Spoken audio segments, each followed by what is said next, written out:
Анда телефон аркылуу жалган маалыматтарды айтып, акчасын терминал төлөмдөрү аркылуу которуп алган көрүнүштөр болгон.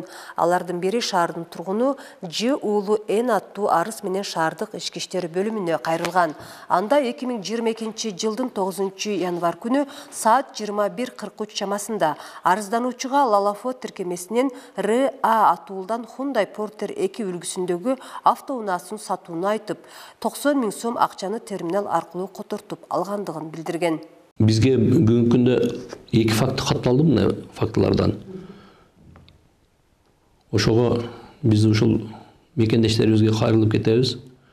Ушундай сыяктуу акча сурап кайрылган коңгуроолор болгондо ким экенин билип, толук ишенип, кайра чалып, ошол чалып аткан адамдын өзүнүн номерине кайра чалып, сен ушул номерден чыгып атасыңбы? Не болду деп, же жанындагы бирөөгө чалып билип тынчылыкпы деп, ошол кырдаалды билип туруп, ошого карап иш тутса жакшы болот. Болбосо биздин тургундарыбыз ушинтип бирөөнү какшатып, алдап күн көргөн шылуундардын курмандыгына айланып калып жатат.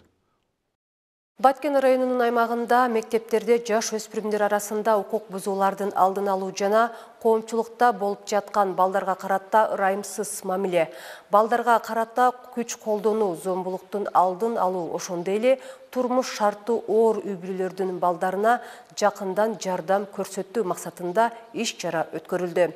Иш-чарага укук коргоо органдары жана ата-энелер, окуучулар катышты.